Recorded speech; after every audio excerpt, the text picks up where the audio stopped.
খবৰ আহি পৰিছে শ্যাম কানু মহন্তই অসমত আহি উপস্থিত হোৱাৰ যি খবৰ আহি পৰিছে কিমান হৈছে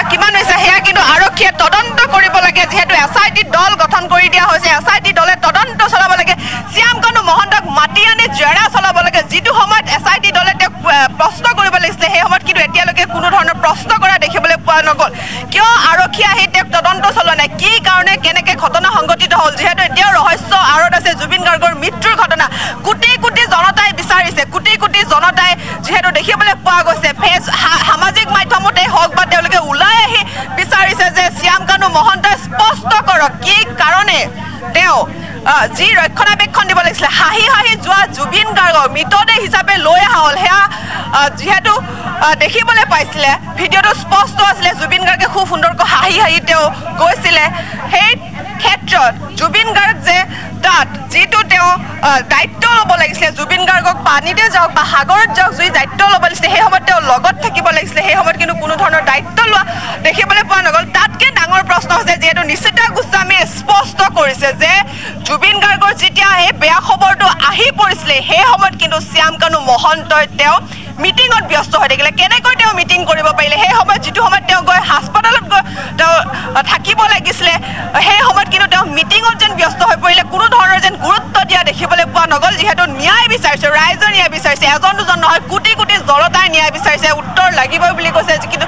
যিকোনো মুহূৰ্তত এছআইটিয়ে তদন্ত চলাবলৈ শ্যাম কানু মহন্তক আটক কৰাৰ সম্ভাৱনা আছে আৰু যিহেতু শ্যাম কানু মহন্তৰ বাসগৃহৰ পৰা আমি আপোনালোকক পোনপটীয়াকৈ দেখুৱাই আছোঁ শ্যাম কানু মহন্তই যিহেতু বিভিন্ন সময়ত দেখিবলৈ পোৱা গৈছিলে যে সামাজিক মাধ্যমত তেওঁ বিভিন্ন কথা স্পষ্ট কৰিছিলে কিন্তু এতিয়া কিয় তেওঁ সংবাদ মাধ্যমকে হওক বা কোটি কোটি জনতাৰ ওচৰত স্পষ্ট কৰিব পৰা নাই কিয় তেওঁ উত্তৰ দিব পৰা নাই কিয় তেওঁ ৰাইজৰ ওচৰত সন্মুখীন হ'ব পৰা নাই সেয়া কিন্তু ভাৰ্গৱ দুৱাৰে আজিৰ দিনত এটা ডাঙৰ প্ৰশ্ন উত্থাপন হৈছে যিহেতু শ্যাম কানু মহন্তৰ কথা যিহেতু ওলাই আছে বিতৰ্কিত শ্যাম কানু মহন্তৰ বিভিন্ন কথা ওলাই আছে সেই কথা কিন্তু যি সময়ত তদন্ত হ'ব লাগিছিলে ক'ৰবাত লেহেমীয়া হৈছে নেকি সেয়া কিন্তু আজিৰ দিনত এটা ডাঙৰ প্ৰশ্ন উত্থাপন হৈছে যিহেতু খবৰ অনুসৰি শ্যাম কানু মহন্ত কালি আহি অসমত উপস্থিত হৈছে কিন্তু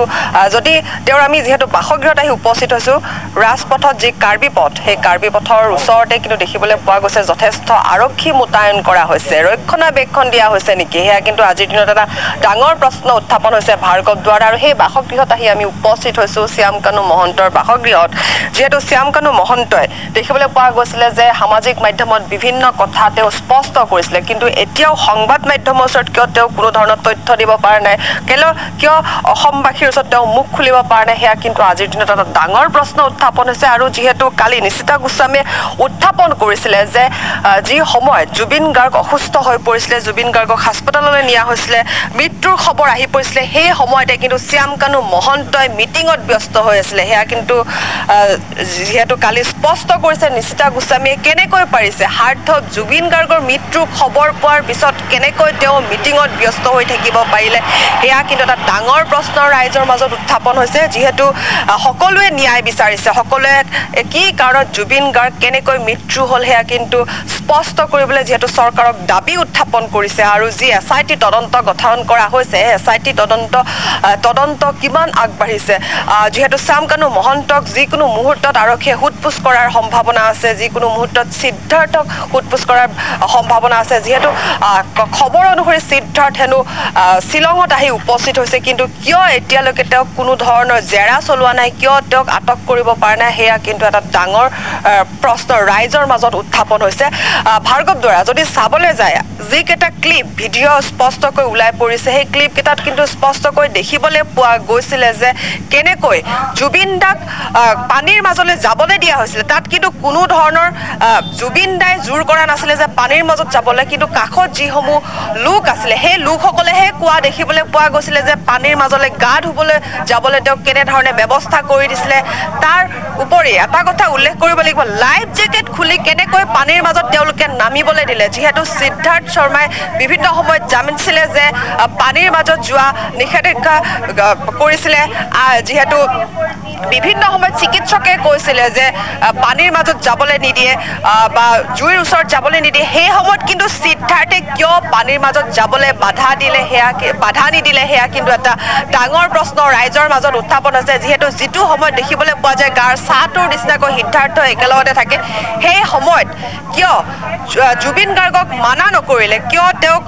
বাধা দিয়া নহল হেয়া কিন্তু এটা ডাঙৰ প্ৰশ্ন ৰাইজৰ মাজত উত্থাপন হৈছে সিদ্ধাৰ্থক যেহেতু ৰাইজে প্ৰশ্ন কৰিছে তেওঁ যেটো সময়ত জুবিন গাৰ্গৰ হুৱে বাৱে লাগি থাকে সেই সময়ত কিন্তু ভিডিঅটো স্পষ্ট হৈ আছে তেওঁ গা ধোৱাত ব্যস্ত হৈছে জুবিন গাৰ্গে যেতিয়া পানীত হাতুৰি আছিল সেই সময়ত তেওঁ অচল হৈ পৰিছিল ভাগৰুৱা হৈ পৰিছিল সেই সময়ত কিন্তু কোনো ধৰণৰ বাধা দিয়া দেখিবলৈ পোৱা নগল বৰঞ্চ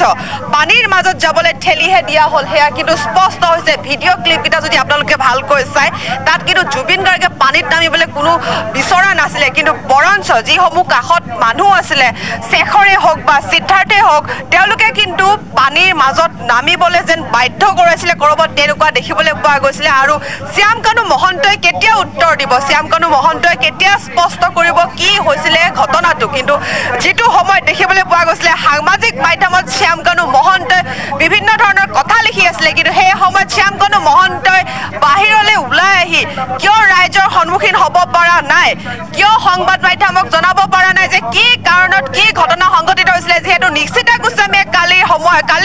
আমাৰ অসম লাইভ 24ক যেহেতু স্পষ্ট কৰিছিলে যে যেটো সময়ত জুবিন গাৰ্গৰ মৃত্যুৰ খবৰ আহি পৰিছিল সেই মুহূৰ্তত কিন্তু শ্যাম কানু মহন্তই বৰঞ্চ মিটিঙত ব্যস্ত হৈছিল হাৰ্টত জুবিন গাৰ্গৰ মৃত্যুৰ খবৰ পায়ো কেনেকৈ শ্যাম কানু মহন্তই মিটিঙত ব্যস্ত হৈ থাকিব পাৰিলে কিয় তেওঁ সেই সময়ত লগে লগে হাস্পতালত নগল হেয়া কিন্তু ডাঙৰ কথা ডাঙৰ এটা প্ৰশ্ন উত্থাপন হৈছে যেটো সময়ত শ্যাম কানু মহন্ত সেই খবৰ পোৱাৰ লগে লগে সেই হাস্পতালত গৈ উপস্থিত হ'ব লাগিছিল সেই ঘটনাৰ তদন্ত চলাব লাগিছিল সেই সময়ত কিন্তু শ্যাম কানু মহন্তক বৰঞ্চ দেখিবলৈ পোৱা গ'ল যে তেওঁ মিটিঙত ব্যস্ত হৈ থাকে যেটো নিশ্চিতা গোস্বামীয়ে স্পষ্ট কৰিছে সেই কথা যে তেওঁ সেই সময়ত মিটিঙত ব্যস্ত হৈছিল কেনেকৈ তেওঁ পাৰিলে সেই সময়ত মিটিঙত ব্যস্ত হৈ থাকিবলৈ হেয়া কিন্তু ৰাইজৰ প্ৰশ্ন হেয়া কেৱল আমাৰে প্ৰশ্ন নহয় ৰাইজে প্ৰশ্ন উত্থাপন কৰিছে শ্যাম কানু মহন্তই স্পষ্ট কৰক কি কাৰণত তেওঁ সেই সময়ত মিটিঙত ব্যস্ত হৈছিল শ্যাম কানু মহন্তই কিয় ৰাইজৰ ওচৰত ওলাই আহিব পৰা নাই কিয় তেওঁ লুকাই থাকিব পৰা নাই তেওঁ যদি শুদ্ধ হয় তেওঁ আহি ৰাইজৰ আগত অৱগত কৰক কি হৈছিল আচলতে ঘটনাটো কি কাৰণত কেনেকৈ জুবিন দাই সেই পানীৰ মাজত যাবলৈ পালে কিয় বাধা দিয়া নগল কিন্তু যেহেতু জুবিন গাৰ্গৰ যি অসুস্থতাৰ কথা সকলো ৰাইজে গম পাইছে সেই সময়ত শ্যাম কানু মহন্তই কিয় গম নাপালে যে জুবিন গাৰ্গ অসুস্থ হৈ আছিল যি সিদ্ধাৰ্থ মেনেজাৰ সিদ্ধাৰ্থ শৰ্মা যেহেতু হুৱে বাৱে লাগি থাকে অনুৰাগী কাষলৈ কাষ চাপিবলৈ নিদিয়ে অনুৰাগী বেয়া ব্যৱহাৰ কৰে কিন্তু সেই সময়ত জুবিন গাৰ্গক কিয় বাধা নিদিলে সিদ্ধাৰ্থ শৰ্মাই হেয়া কিন্তু আজিৰ দিনত ডাঙৰ প্ৰশ্ন যেহেতু তথ্য অনুসৰি জুবিন গাৰ্গক ঔষধ খুৱাবলৈ তেওঁ দিয়া হোৱা নাছিলে যেটো সময়ত জুবিন গাৰ্গক তেওঁ মানা কৰিব লাগিছিলে যে পানীৰ মাজত নাযাবলৈ সেই সময়ত বৰঞ্চ যেন কৰবাত ঠেলিহে দিলে হেয়া কিন্তু স্পষ্টকৈ ভিডিঅ' ক্লিপ কেইটাত দেখিবলৈ পোৱা গৈছে